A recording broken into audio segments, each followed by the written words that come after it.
Greetings. We're still musing in the tub. And so in the last video I talked about one of those confession anonymous comment apps that crop up every new year. And I got a lot of really good questions, but a few in particular were just very insightful and made me think. And so this is one of them.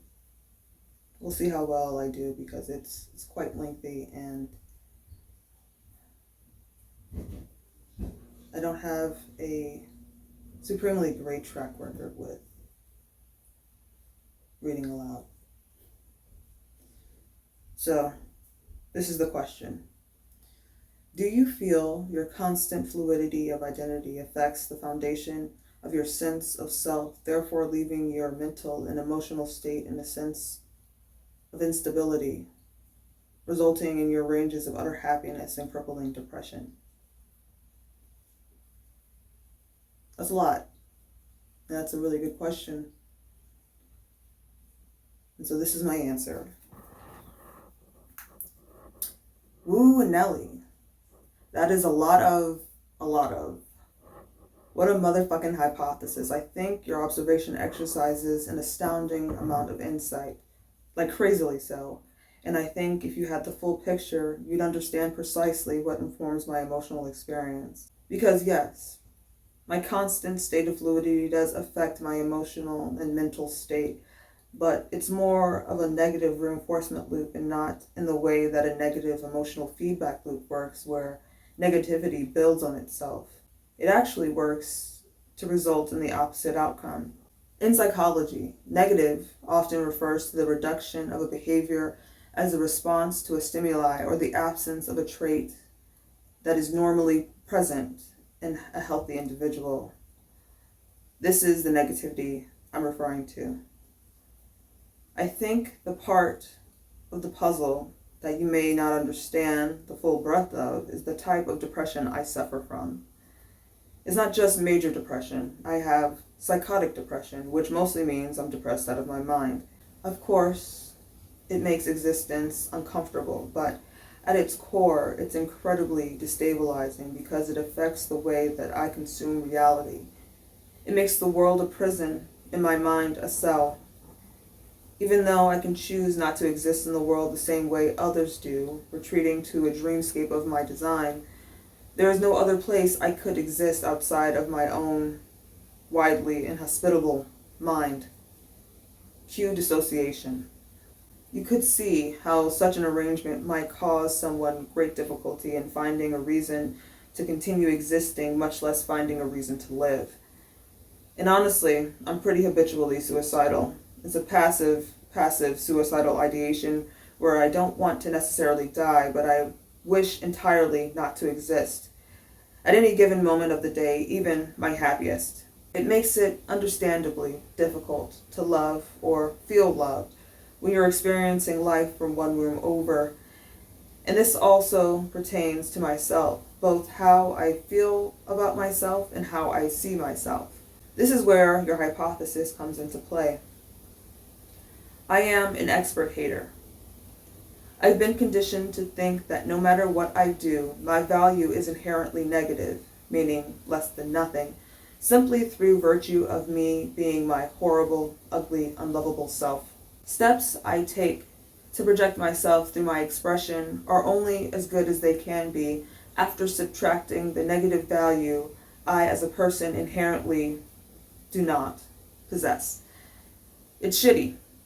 It's a shitty way to think of oneself, but it makes sense knowing I suffer from psychosis, one of the main symptoms of which is delusion and delusional thinking.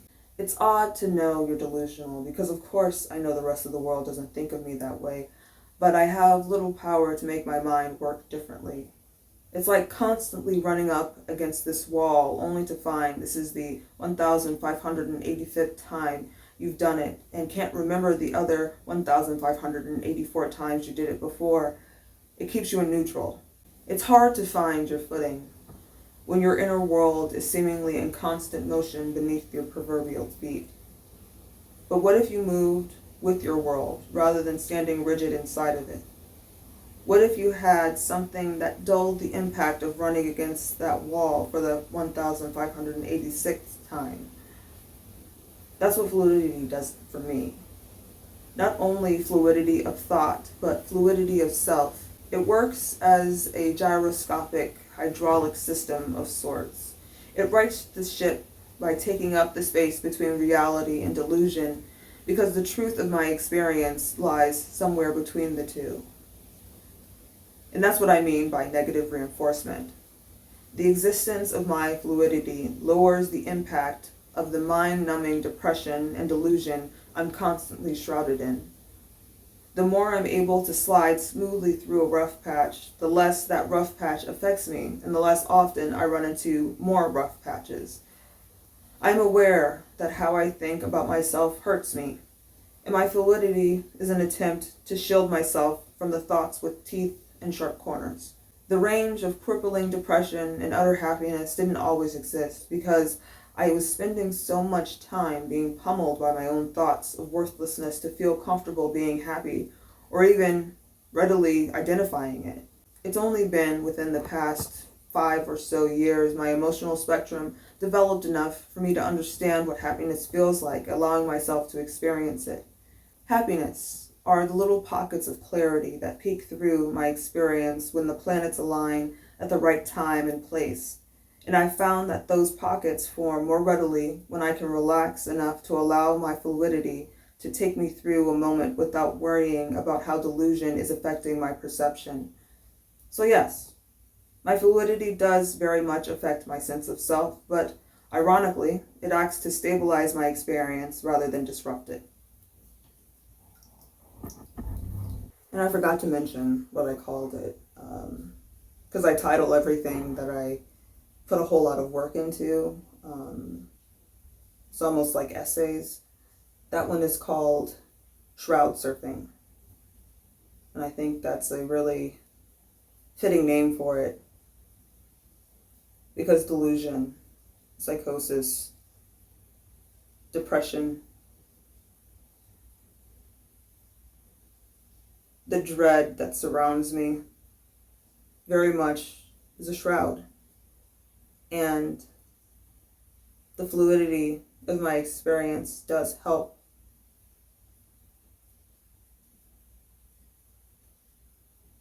to see through it,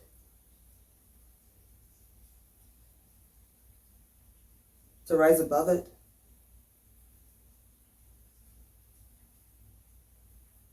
to exist within it. I'm not entirely certain what the metaphor is that perfectly fits this particular experience, but it allows me to exist more comfortably while shrouded by my mental illness.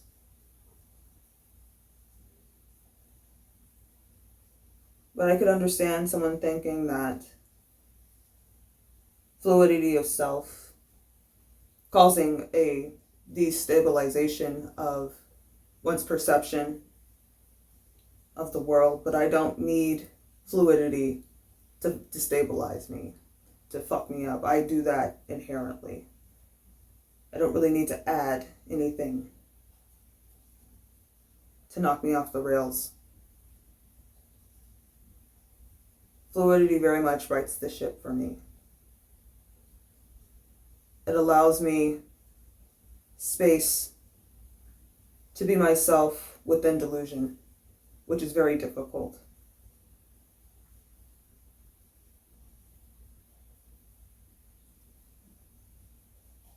It's a little terrifying to realize that you consume reality in a way that's different from everyone else, and everyone consumes reality differently, but delusion twists and contorts things to the point that no one can recognize them, even you. And it very much taints poisons, adulterates your understanding of the world and yourself. It hurts, but I'm glad that I have found a way to navigate my life within delusion.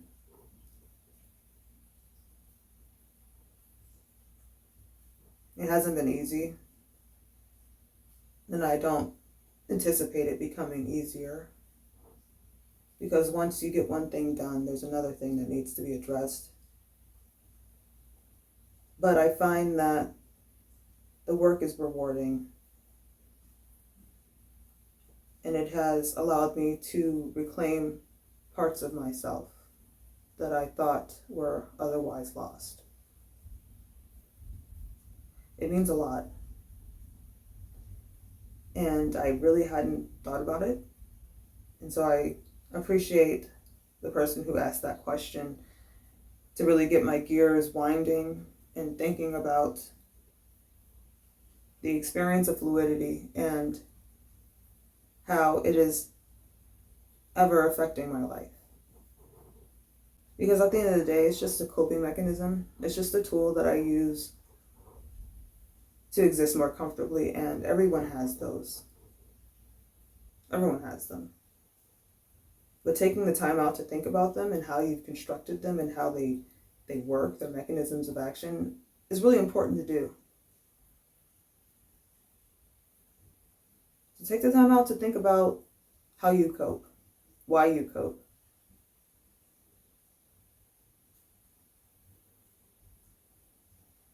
What is your copium? But for real, I think it's important. Until next time.